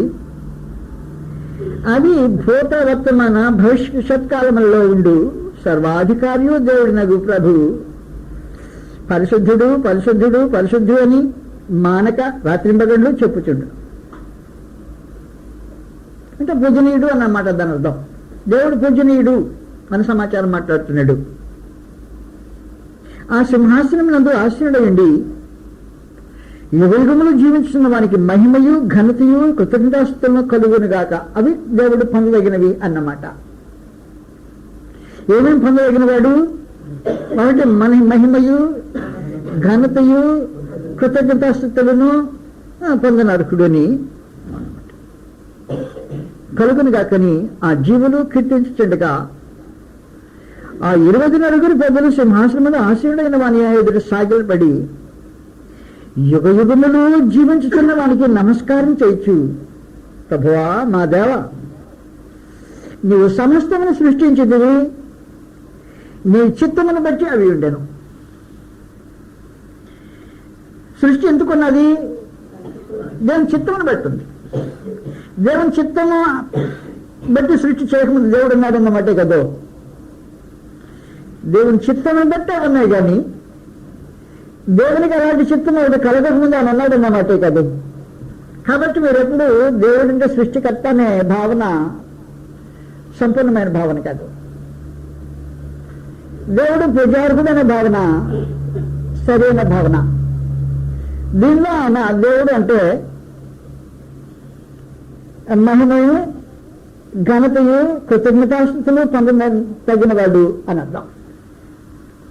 ఇప్పుడు నేను మీకు లేఖన భాగాలు చూపించా. మళ్ళా ఈ దృష్టికి ఇప్పుడు ఉన్న సంఘటనని తీసుకురావటానికి దాని గ్రంథానికి వెళ్తున్నాను. మళ్ళీ మనకు సంగతులు పైన తెలుసుకొని సంతృష్టి పడటం మానేసి ఏమని తెలుసుకోవాలో వాటిని తెలుసుకోవటానికి ప్రయత్నం చేద్దాం.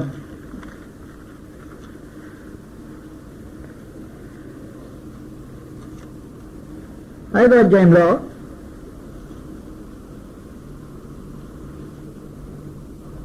23వ వచనం అనుకున్నాం. చివరి దాకా వచ్చేసాను. నీ ప్రాణమును నీ సకల మార్గములను ఏ దేవుని వశములో ఉన్నవో ఆయనను నీవు ఏం చేయలేదు, ఘనపరచలేదు. దేవుడంటే ఘనత పొందదగిన వాడు అని అర్థం.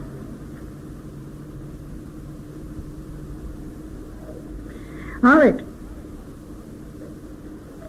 దేవుడు మహిమ పొందదగిన వాడు. రోమీయులకు రాసిన పత్రిక 1వ అధ్యాయంలో ముందు చూచినే మీకు జ్ఞాపకం చేసేటప్పుడు మళ్ళీ తిరిగి రోమీయులకు 1వ అధ్యాయంలో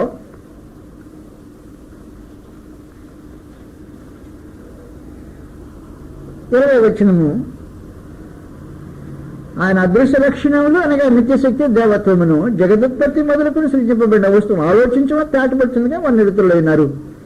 మరియు వారు దేవుని ఎరిగి ఆయనను దేవునిగా మహిమపరచలేదు. మనం మాట్లాడుకున్న సందర్భంలో 21వ వచనంలో వారు దేవుని ఎరిగి దేవునిగా మహిమపరచలేదు. దేవుని ఎరిగితే అర్థం ఏంటి? దేవునిగా మహిమపరచటం అంటేనే దేవుని యందు నమ్మకం ఉంచటం అని అర్థం. ఆస్తికుడు అంటే దేవుని కలిగిన వాడు, అంటే దేవుని ఎరిగిన తర్వాత దేవుని మహిమపరిచేవాడు, దేవుని ఎరిగినవాడు.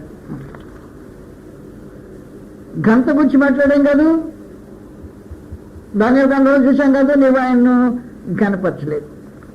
మళ్ళా రోమా 1వ అధ్యాయంలో కనీసము కృతజ్ఞతాస్థితులైనను చెల్లింపలేదు. కాబట్టి దేవుని ఎరిగిన వాడు ఏం చేస్తాడు అంటే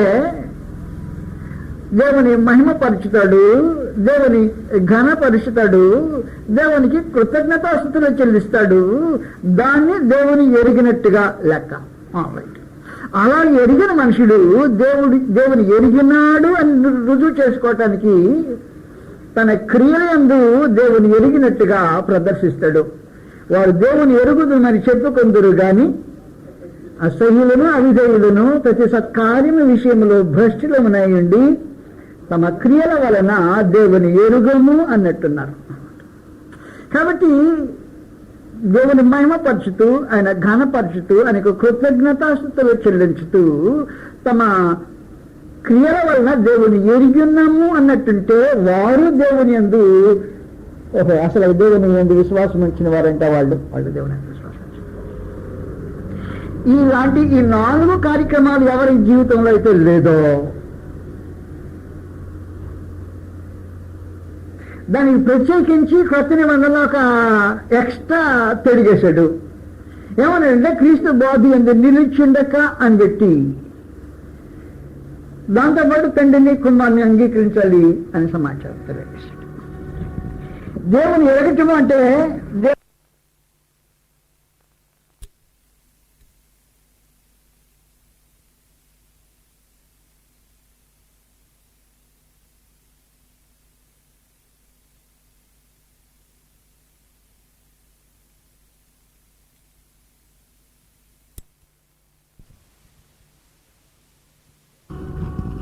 దేవుని ఎరగటము అంటే దేవుడు ఉన్నాడని చెప్పటం కాదు. దేవుడు ఉన్నాడని నీకు తెలిసేదేముంది అని అడిగాడు దేవుడు. ఎలాగన్నామంటే దెయ్యాలకు కూడా తెలిసిన పావయా అన్నాడు. దేవుని యొక్క విశ్వాసం అనేది దయ్యాల విశ్వాసం కాకుండా ఉండాలి అనేది దేవుని యొక్క ఉద్దేశం ఉంది. కనీసం దయ్యాలంత విశ్వాసం అనే ఉంటుందంటే ఖచ్చితంగా ఉండదని చెప్పొచ్చు. కారణం ఏమి? దయ్యాలు దేవుడు ఉన్నాడని తెలుసుకున్న తర్వాత కొంచెం భయమన్నా పడతాయి. నీకు అది కూడా లేదనుకో, దయ్యాల కంటే కొంచెం వెరైటీ తక్కువ అని మంచి అంచనా వేసేస్తాడు నిన్ను. కాబట్టి దేవుని దృష్టిలో దయ్యాలే మెరుగా నీకంటే ఓహో అలాగే ఉన్నట్టుంటది. నీ దృష్టిలో చూసి మాట్లాడక, మహోన్నతుడు తన దృష్టిలో నిన్ను చూసి మాట్లాడతాడు. చూసి మాట్లాడినప్పుడు ఆయన నిన్ను ఎలా ఎస్టిమేషన్ వేస్తాడో దాన్ని నువ్వు గ్రహించటము నీకు దీవెనకరంగా ఉంటుంది. నీ అంతటి నేనే భక్తుడు అని చెప్పుకున్నంత మాత్రాన కూడా తను ఒరిగిపోయేదే ఉండదు. దాంట్లో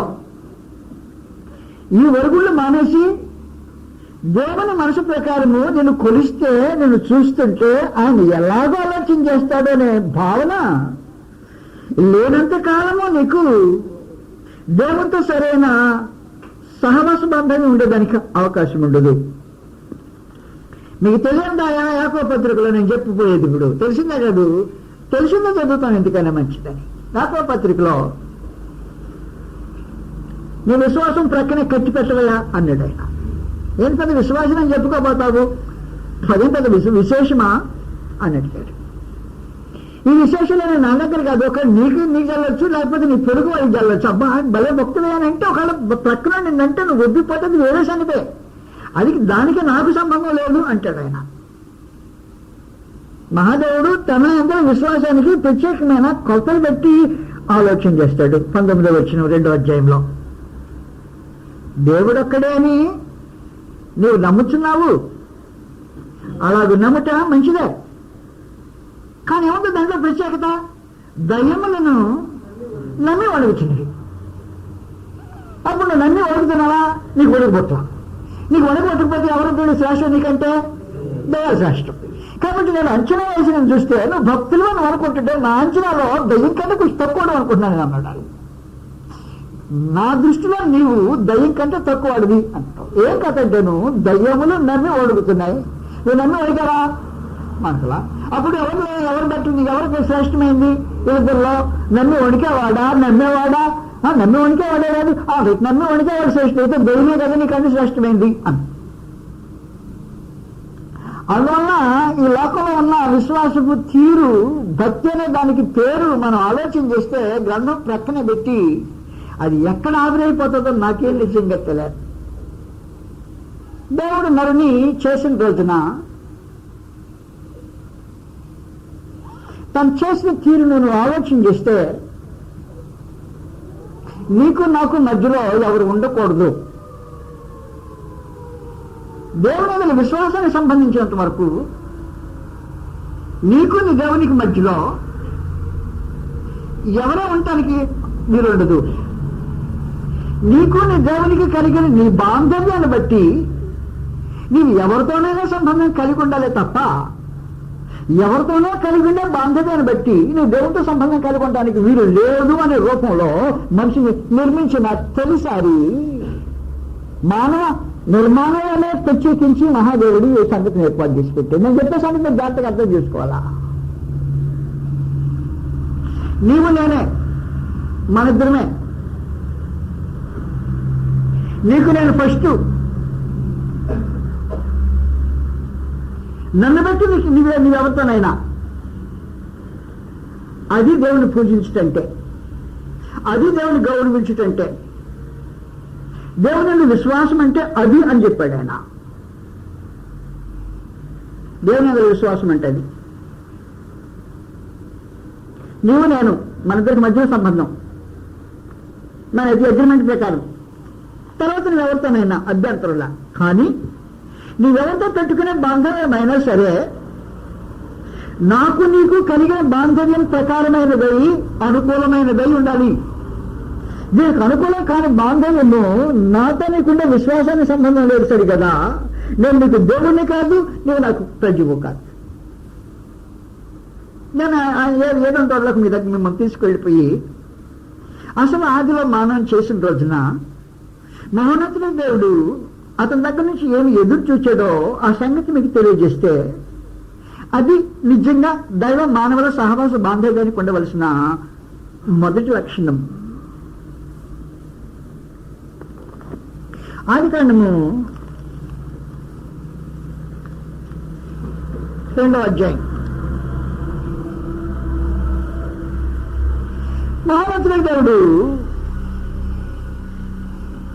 తన స్వరూపము తన పోలిక ఆయనకు మనిషికి ఇచ్చాడు అనే సంగతి నేను మీకు అనేక సార్లు వివరించాను. స్వరూపం అయింది, పోలిక కూడా అయిందే.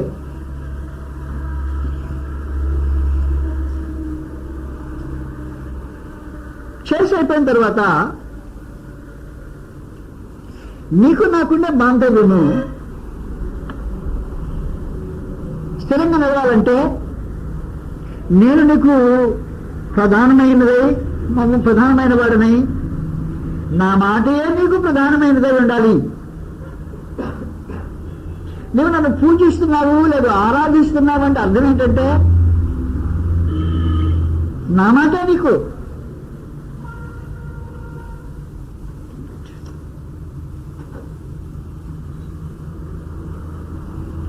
మూడో అధ్యాయానికి వచ్చాం. 2వ అధ్యాయం దాటేశాను ఈ సందర్భంలో.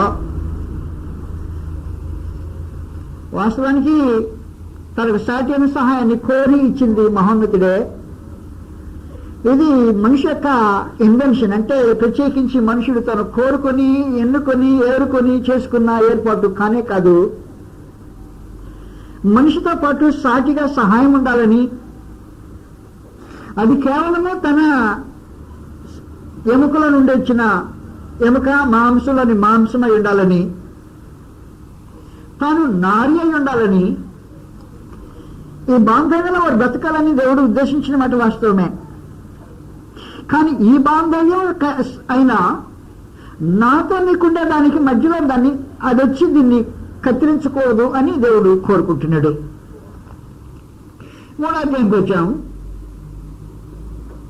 మహోన్నతుడు ఈ సంగతి మహాదేవుతో మాట్లాడేశాడు. నువ్వు నీ భార్య మాట విని అన్నాడు. తినవద్దని నేను నీకు ఆజ్ఞాపించిన వృక్ష ఫలమును తింటిని గనుక. అర్థం ఏంటి? నువ్వు నన్ను కానీ ఆరాధన చేస్తుంది అని అర్థం. నువ్వు నన్ను నిజంగా పూజించితే ఏం చేసేవాడివి? నా మాట వినేవాడు కదా. నేను నీ హృదయపు ఆరాధన దైవంగా లేదు. అప్పుడు ఏం జరిగింది? ఆయన వచ్చి మరొక మాట చెప్పింది. ఆ మరొక మాట చెప్పేటప్పటికి నా మాట కాదంటే అర్థం ఏంటన్నమాట, నాకు ఉండవలసిన ఆ స్థానాన్ని నీ హృదయంలో మెల్లగా నన్ను నెట్టేసి అక్కడికి ఎవరిని పెట్టావంటే నీ భార్య తీసుకొచ్చి కూర్చోబెట్టావు. అయ్యా నేనేం చేశానయ్యా, నీవిచ్చి నీ అవ్వే తీర్మంది అన్నాడు. అట్ట చెప్పద్దు, ఆ మాట నేను అంగీకరించను అన్నాడు. ఎందుకంటాను, నేను నిర్మించిన రీతి నాకు తెలుసు, నేను ఎలాగ నేను నిర్మించాను అన్నాడు. నీవు నిర్మించబడిన తీరులో అంత తేలిక ఎవరి మాట వినవు అని నాకు తెలుసు. అది నిర్మించబడిన తీరు, అది అలాంటిది. దేవుడు మనల్ని నిర్మించినప్పుడు తనకు వేసిన ఇన్సులేషన్ గురించి మీకు ముందుగా తెలియజేశా. అది మామూలు ఇన్సులేషన్ కాదు. ఇన్సులేషన్ తెలుసు కదా మీకు. ఇక్కడ వైర్ వచ్చింది, లోపల ఉంది లైవ్ వైర్. అంటే కరెంటు వెళుతున్న వైర్ ఇక్కడ నా దగ్గర నాకు అంటుకునే ఉంది. కానీ దానికి చెట్టుకోకుండా బయటనే నీట్గా ఇన్సులేషన్ జరిగింది. కాబట్టి లోపలికి భద్రంగా ఉంటుంది అన్నమాట. బయట ఉన్న ప్రభావాన్ని బట్టి లోపల ఉన్న దానికి ఏం జరగదు. అలాగే మహాదేవుడు ఏం చేసిందంటే నీ వ్యక్తిత్వానికి నేను ఇన్సులేషన్ వేశా. నీ ఎవరి మాట అంత తేలిక అంగీకరించడానికి అనుకూలం కాకుండానే చేశాను. అప్పుడు ఏం జరుగుతుందో ఖచ్చితంగా మీరు జాగ్రత్త కొనాలా.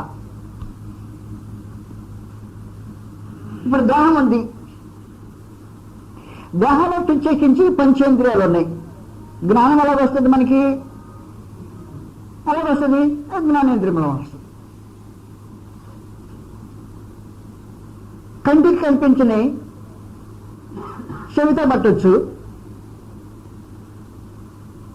చెవికి కంటికి అందని ముక్కుతో పట్టొచ్చు, ముక్కుకి చెవికి కంటికి అందని చేత్తో పట్టొచ్చు, స్పర్శతో.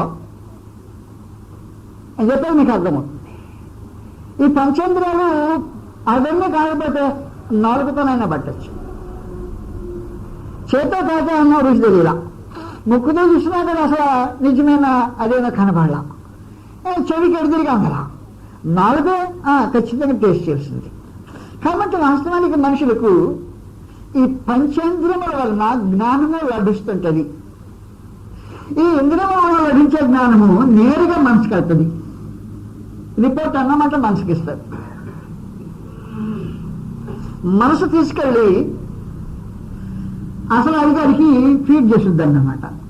అధికారు అసలైన ఎవరు? అంతరంగ పురుషుడు, అసలు ఒరిజినల్ నేను అన్నమాట. నేను దగ్గరికి వస్తుంది. నా దగ్గరికి నా మనసు వచ్చింది. నా మనసు వచ్చిన తర్వాత అయా మరి సంగతులు అలాగొని అంటారు. బాగా భలే రుచిగా ఉంటుందని చెప్తున్నాడు. భలే కర్రంట వగర సంగతులు రకరకాలుగా కనపడిందంతా వర్ణించింది. నాలుగు అంటుకున్నదంతా వర్ణించింది, చేతికి తాకిందంతా వర్ణించింది. ఇక ముక్కుల వాసన వగర తనకున్న స్పర్శలో ఉండే సమస్తమైన వాటి యొక్క నేను చెప్పేది మీకు అర్థమవుతుంది. ఈ దినంతా మనసు తీసుకెళ్లి నేరుగా అయ్యగారికి అంటించింది.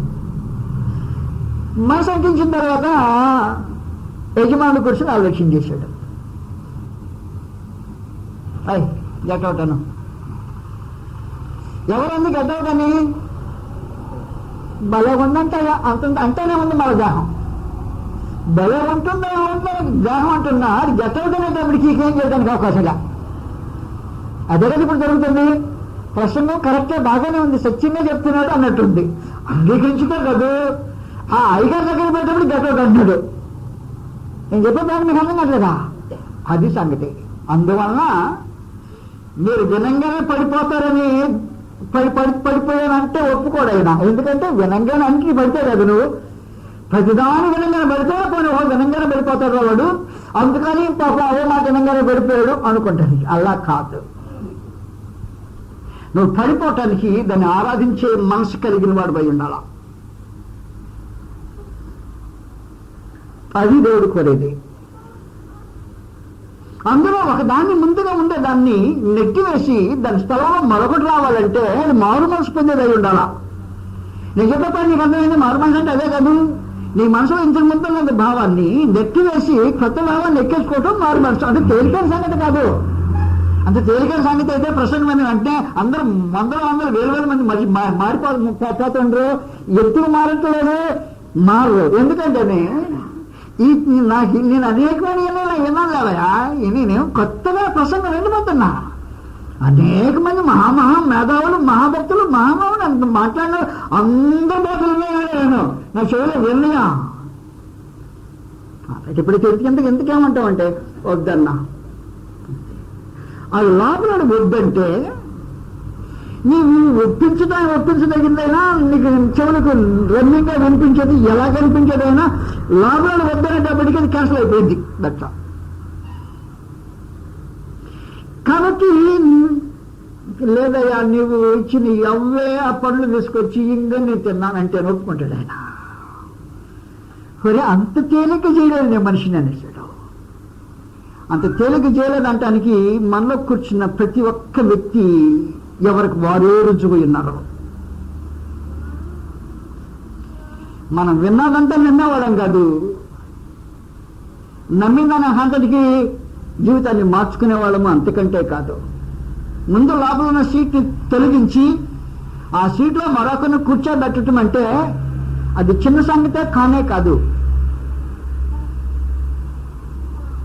కాబట్టి దేవుని తన మనసులో ఉన్న దేవుని మాటను నెట్టివేసి తన భార్య దగ్గర మాటను తీసుకొచ్చి లోపల పెట్టాలంటే అతను మారు మనసు పొంది ఉండాలా. మారు మనసు పొందడం ఎంత సులభం, ఎంత కష్టమో చెప్పండి. ఇప్పుడు సులభమా కష్టమా? ఆ మారు మనసు పొందటం అనేది ఒక మనుషుడు వేరే దాన్ని ఆరాధించడానికి మొదలు దాన్ని నెట్టేసాడు అని అర్థం అంతే. కాబట్టి మహాదేవుడు ఏం కోరుకుంటాడంటే నీకు నాకు మధ్యలో ఎవరు ఉండకూడదు.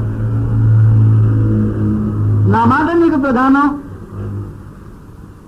నేను నీకు ఆరాధన దైవం. నేను కాకుండా వేరేది ఏదైనా నీ జ్ఞాపకం ఉంటేనే నేను తప్ప వేరొక దేవుడు నీకు ఉండకూడదు అంటే నువ్వు దేనికి మీద పూజింపకూడదు అని అర్థం.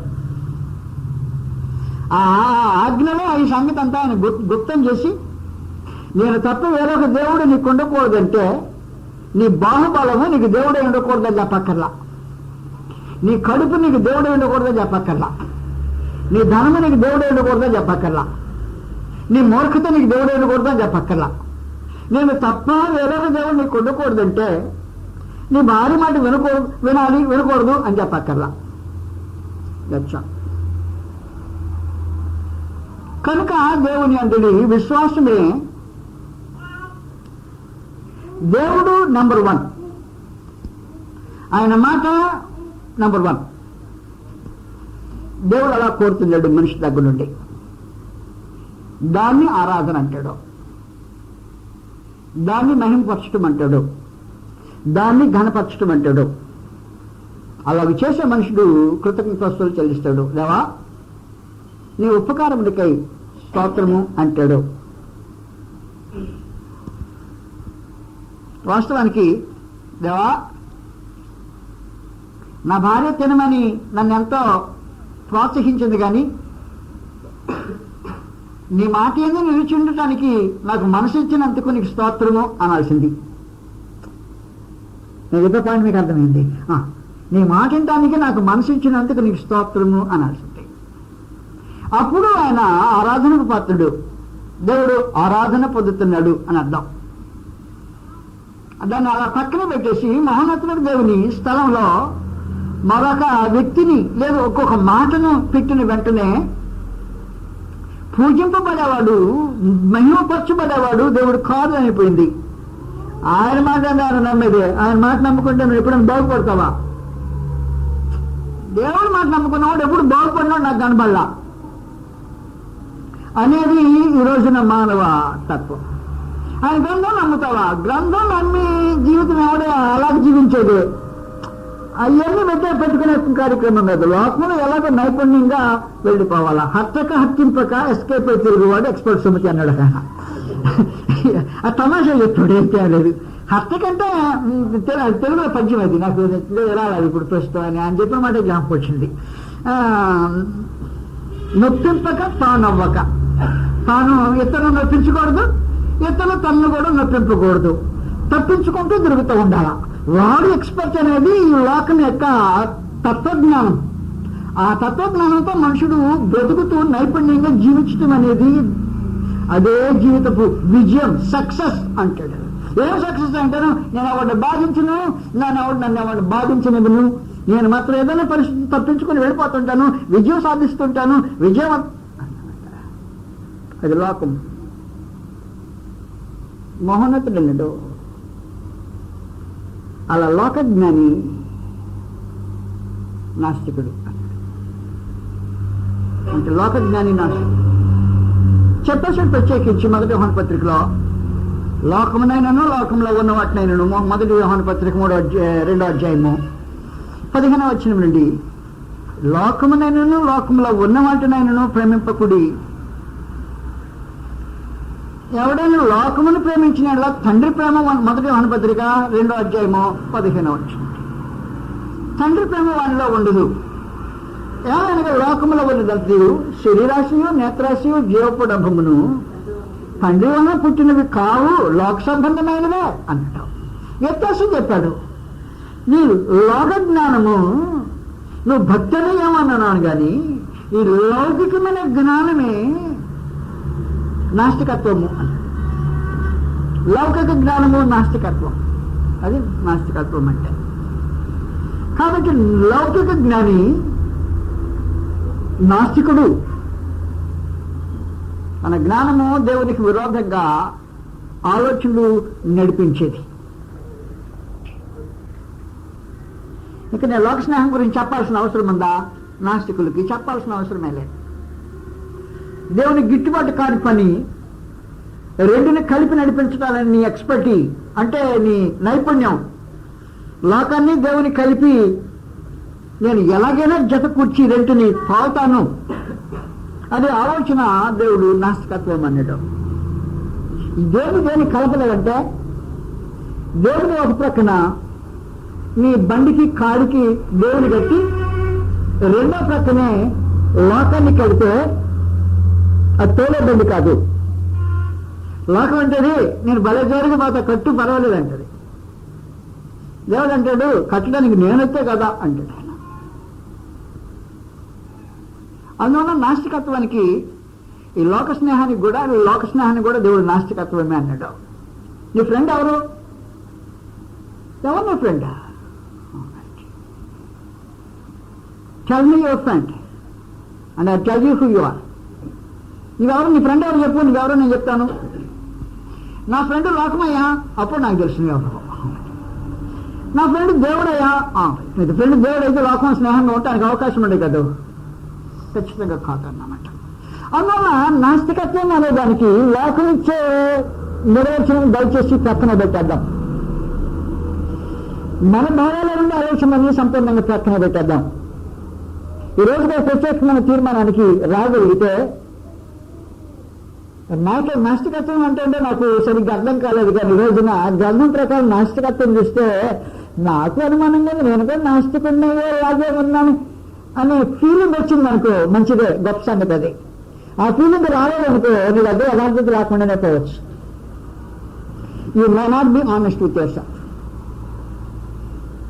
అప్పుడు ఏం జరగాలంటే యథార్థమైన మనసుతో నాస్తికత్వం మేమున్న పాలసీ, దేవుని వైపు తిరుగుదాం అని మనసు వస్తే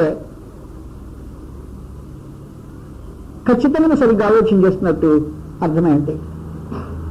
నాస్తిక లోకం నుంచి మనం మరుగుదాం, దేవుని వల్ల భయభక్తులు కలిగి ఉండటానికి జీవితాన్ని మార్చుకుందాం. దేవుని మీద భయభక్తులు కలిగి ఉండటమంటే ఏంటి? దేవుని మీద భయభక్తులు కలిగి ఉండటమంటే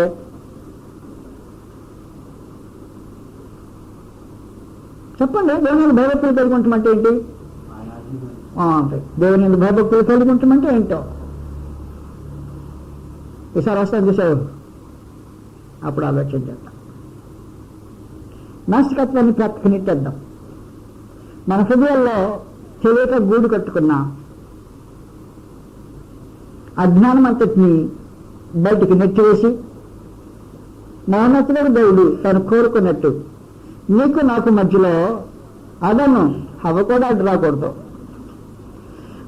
హవతో నీకున్న సంబంధమే నన్ను బట్టి కలిగి ఉండాలి, కానీ నన్ను బట్టి కలిగి ఉండాలి హవతో నీకు సంబంధం. కానీ హవకు నీకున్న సంబంధాన్ని బట్టి నాకు నీకు సంబంధం కలిగి ఉండడానికి వీళ్ళ, అది విశేషమైన సంగతి. అందువల్ల దేవుని నువ్వు ఎంత క్లోజ్గా తీసుకోవాల్సిన అవసరం వచ్చిందంటే నీకు నీ దేవునికి మధ్యలో ఎవరిని అర్థం తీసుకురాకూడదు, ఎవరి అర్థం రానికూడదు. అలాగే రాని అనేది దేవుని అందులో విశ్వాసం, అలాగే రాని అనేది ఆస్తికత్వం, దేవుని అందు మనుషులు నమ్మికొంచటము అనేది.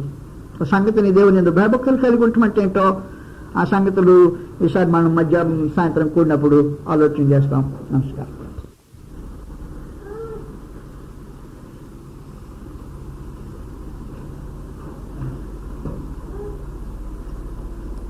నాస్తికత్వము కానిదేదో తిరిగి మనం గ్రంథంలో నుంచి ఆలోచన చేస్తాం. ఏది నాస్తికత్వము, ఏది దేవుడు లేడు అనేది దాని గురించి మనము కొంతసేపు ఆలోచన చేసిన తర్వాత నాస్తికత్వము కానిదేది అనే దాన్ని మరి కొంతసేపు ఆలోచించేబోతాం. దేవుని యందు భయం కలిగిట